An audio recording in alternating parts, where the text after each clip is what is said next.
Novembro de 1922. No coração do Vale dos Reis, uma pequena equipe de escavadores se reúne diante de uma porta selada com os carimbos da necrópole real intactos. O homem à frente deles já estava cansado de ouvir que sua busca era inútil. Já havia gastado fortuna, reputação e quase toda a esperança. O nome dele era Howard Carter. Quando ele fez um pequeno furo na porta e levantou uma vela, a chama revelou o ouro refletindo de volta como se estivesse vivo. E naquele instante, algo nasceu junto com a descoberta. Não foi apenas a tumba mais intacta da história do Egito. Foi a maldição. A tumba pertencia a Tutankhamon, um faraó jovem, quase apagado dos registros, que governou por pouco tempo e morreu antes dos 20 anos. Até então, ele era uma nota de rodapé na história dominada por nomes maiores como Ramsés II ou Seti. Mas ao abrir aquela tumba, o mundo ganhou um ícone. E quase imediatamente começou a perder pessoas. Nos meses seguintes à abertura, mortes começaram a se acumular ao redor do evento. O financiador da expedição, Lord Carnarvon, morreu repentinamente no Cairo após uma infecção que evoluiu para pneumonia. Relatos da época afirmam que, no exato momento de sua morte, as luzes da cidade piscaram.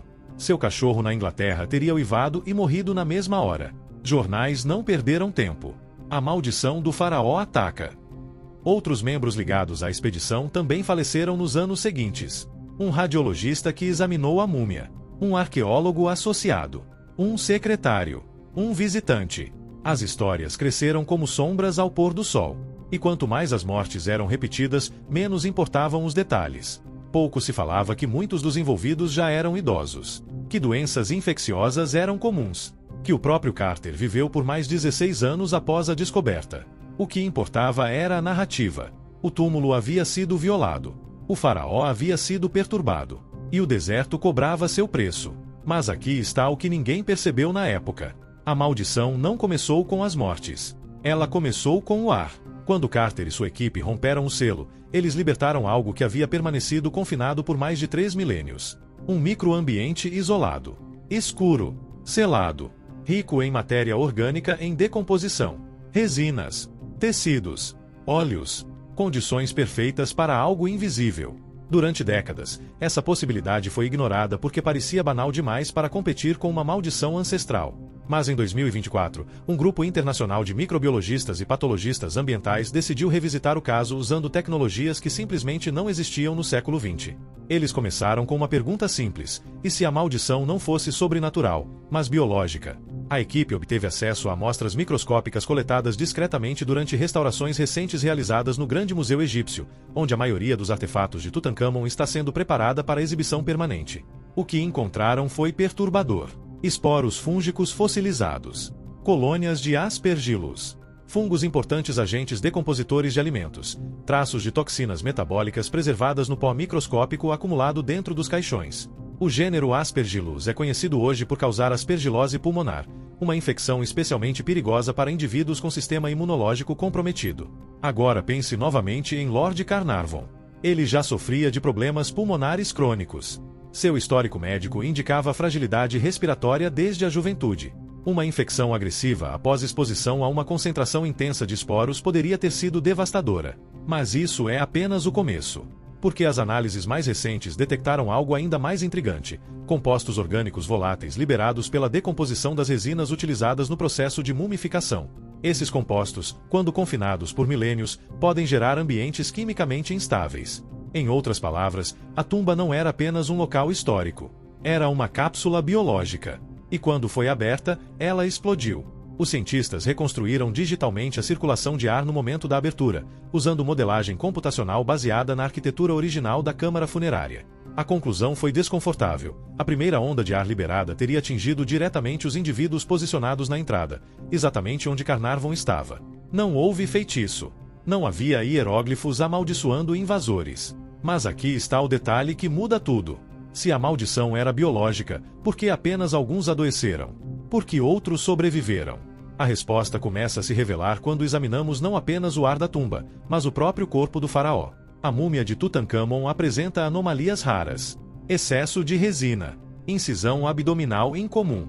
Ausência do coração, órgão que normalmente era preservado no ritual egípcio. E sinais claros de combustão química espontânea ocorrida logo após o sepultamento. Sim, o corpo pegou fogo. Não por chamas externas, mas por reação térmica entre óleos e oxigênio residual. O fenômeno foi confirmado em um documentário científico conduzido por especialistas forenses britânicos anos atrás. E isso significa que a tumba não foi selada em condições normais. Foi selada às pressas. E é exatamente aí que a história deixa de ser apenas sobre morte e começa a se tornar sobre encobrimento. Porque se o enterro foi apressado, algo havia dado errado antes mesmo da tumba ser fechada. E o que os cientistas descobriram recentemente sugere que a maldição pode ter começado muito antes de 1922. Para entender o que os cientistas acreditam ter acontecido, precisamos voltar cerca de 3.300 anos, para um Egito instável, politicamente frágil e religiosamente dividido. Tutancâmon não herdou apenas um trono. Ele herdou um país em crise. Seu pai, Akhenaton, havia promovido uma das maiores revoluções religiosas da história egípcia. Ele tentou substituir o tradicional panteão de deuses por um culto quase monoteísta ao disco solar Aton. Templos foram fechados. Sacerdotes perderam poder. Capitais foram abandonadas. E quando Akhenaton morreu, o Egito estava dividido. Tutancâmon assumiu ainda criança. Seu nome original, Tutankhaton, foi alterado para restabelecer o culto ao deus Amon. Foi uma restauração política. Um retorno à tradição. Uma tentativa de estabilidade. Mas ele era jovem, inexperiente, e cercado por homens mais velhos e mais ambiciosos. Entre eles, um conselheiro poderoso chamado Ai. Quando Tutancâmon morreu repentinamente por volta dos 19 anos, não havia herdeiro claro.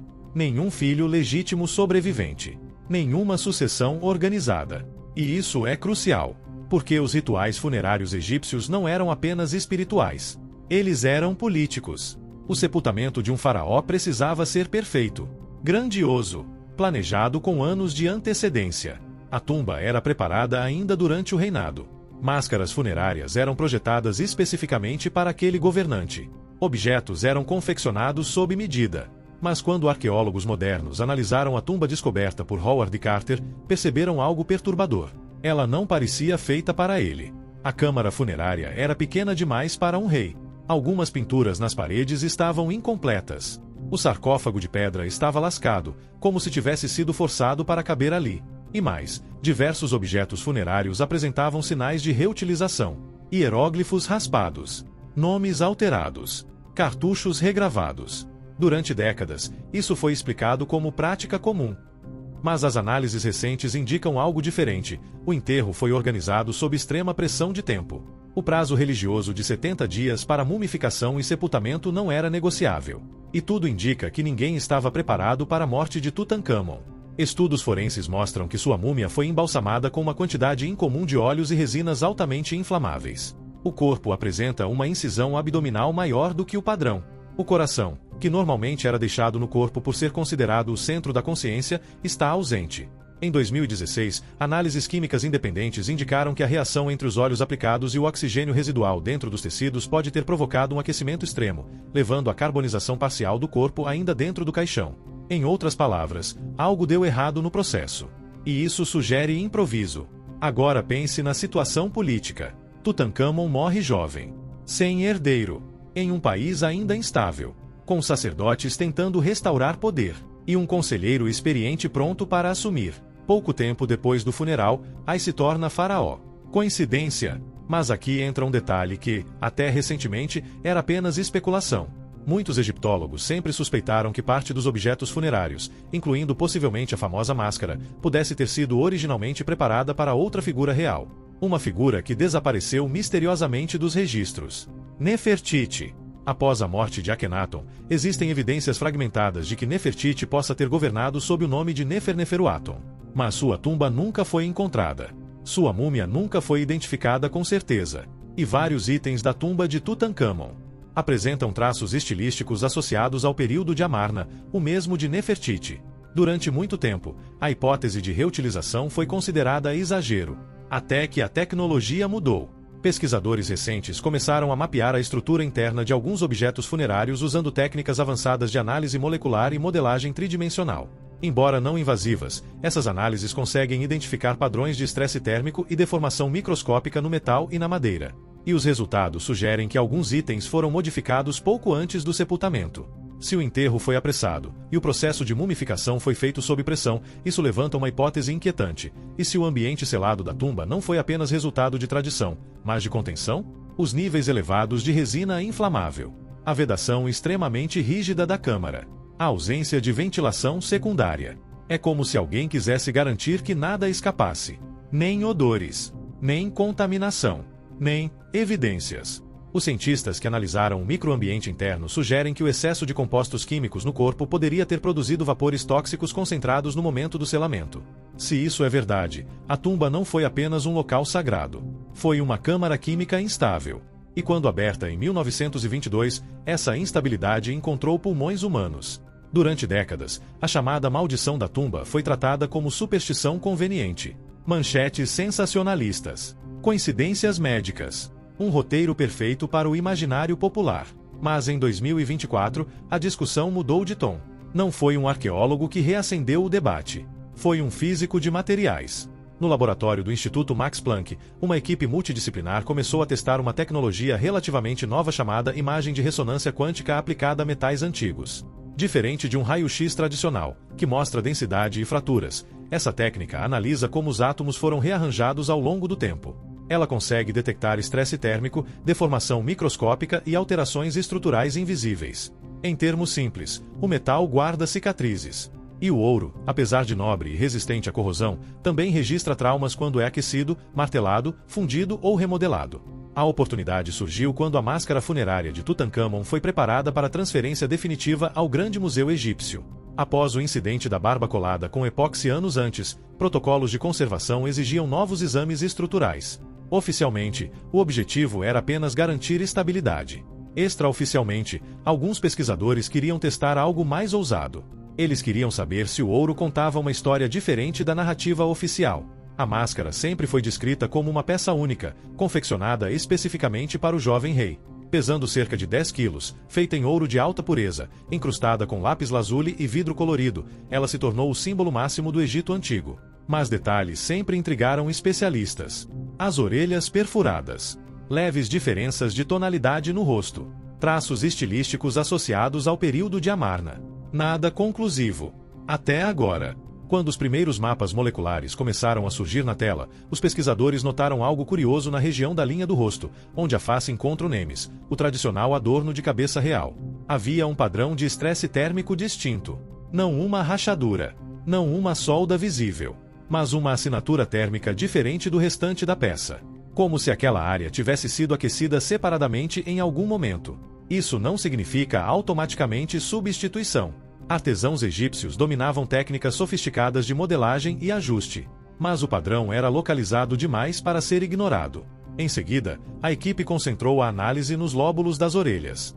E ali, sob a superfície aparentemente sólida, o modelo tridimensional revelou algo ainda mais intrigante. Pequenas variações na granulação interna do ouro, consistentes com inserção posterior de material do mesmo lote metálico. Ou seja, se os furos originais foram modificados, isso foi feito com ouro praticamente idêntico, martelado e polido até se tornar invisível a qualquer inspeção anterior. Mas a revelação mais delicada estava no cartucho, o oval que contém o nome real do faraó. Análises anteriores com fluorescência de raio-x não haviam detectado nada anormal. A inscrição parecia original. Contudo, a nova modelagem quântica indicou microdeformações sob os hieróglifos atuais. Não eram traços legíveis. Não era possível reconstruir claramente um nome anterior, mas havia sinais inequívocos de que aquela área fora martelada e retrabalhada antes da gravação final. Isso não é prova definitiva de que a máscara pertenceu a outra pessoa, mas é evidência de que passou por alterações. Agora conecte isso ao que vimos na parte anterior. Um enterro apressado. Objetos reutilizados. Resinas aplicadas em excesso. Vedação extrema da câmara.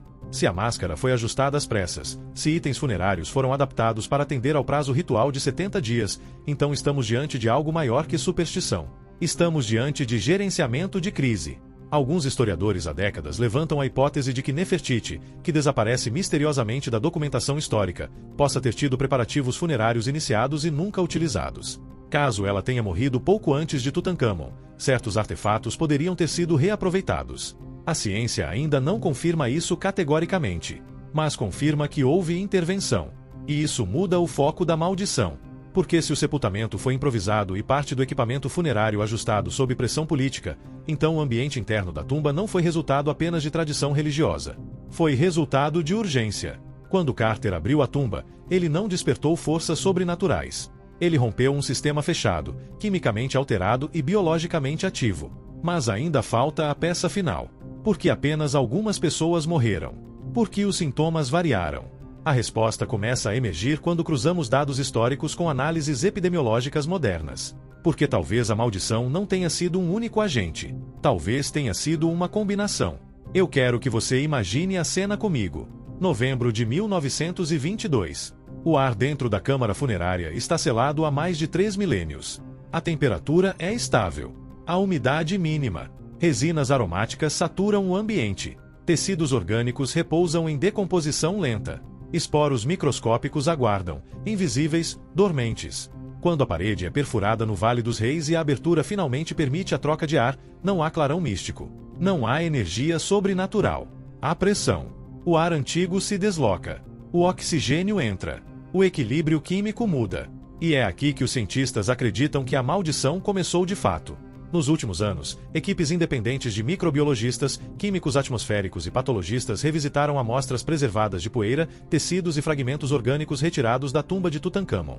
Muitos desses materiais estavam armazenados há décadas em condições controladas. A pergunta era simples: o ambiente interno da tumba poderia ter sido biologicamente perigoso?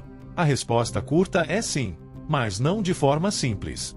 Primeiro, os fungos. Análises genéticas identificaram traços compatíveis com espécies do gênero Aspergillus, conhecidas por prosperar em ambientes fechados e ricos em matéria orgânica. Algumas variantes produzem micotoxinas capazes de afetar o sistema respiratório e imunológico. Em indivíduos saudáveis, a exposição pode não causar nada além de irritação leve. Mas em pessoas com imunidade comprometida, histórico pulmonar frágil ou infecções pré-existentes, o impacto pode ser severo. Agora pense em George Herbert, 5th Arlof Carnarvon. Ele financiou a escavação. Estava presente na abertura. Tinha saúde delicada, histórico de problemas respiratórios e sofreu uma infecção após um corte aparentemente banal causado por uma picada de mosquito. Pouco tempo depois, desenvolveu septicemia e morreu. Na época, o mundo preferiu acreditar em uma inscrição ameaçadora na parede. Mas estudos médicos modernos indicam que uma combinação de infecção bacteriana com possível exposição a esporos fúngicos pode ter agravado drasticamente seu quadro. E ele não foi o único. Relatos médicos da época descrevem sintomas variados entre membros da equipe: febre persistente, fadiga extrema, irritações oculares, complicações pulmonares. Nada sobrenatural, mas tudo consistente com exposição a um microambiente selado por milênios. Agora acrescentamos o segundo fator: as resinas. Como vimos anteriormente, o corpo foi embalsamado com quantidades anormalmente altas de óleos e compostos aromáticos. Análises químicas indicam presença de betume, terebentina natural e resinas de coníferas importadas. Esses materiais, quando confinados por séculos, podem liberar compostos voláteis tóxicos. Em um espaço fechado e mal ventilado, a concentração pode atingir níveis significativos. Quando Carter e sua equipe entraram repetidamente na câmara, sem equipamentos de proteção respiratória, algo inexistente na arqueologia da época, eles inalaram uma mistura complexa de esporos, poeira antiga e vapores químicos. Não era uma maldição mística. Era uma reação em cadeia biológica e química. Mas ainda falta o terceiro elemento: o psicológico. Após a morte de Carnarvon, jornais internacionais começaram a publicar manchetes sobre a maldição do faraó. Escritores como Arthur Conan Doyle sugeriram publicamente que forças elementais poderiam proteger tumbas antigas. A narrativa se espalhou. E quando uma história assim ganha força, ela altera percepções. Estudos modernos de psicologia médica demonstram que crenças intensas podem amplificar sintomas físicos reais. O estresse prolongado afeta o sistema imunológico. A ansiedade pode agravar doenças latentes. A chamada maldição tornou-se um fenômeno cultural que retroalimentava o medo. A tumba era, essencialmente, um ecossistema isolado. Quando foi violado, o ecossistema reagiu, não com intenção, mas com consequência. E talvez seja essa a parte mais fascinante. Porque a verdadeira maldição não foi lançada por sacerdotes antigos. Ela nasceu da combinação entre ritual, pressa, política, química e biologia. Foi o resultado de decisões humanas tomadas sob pressão há 3.000 anos.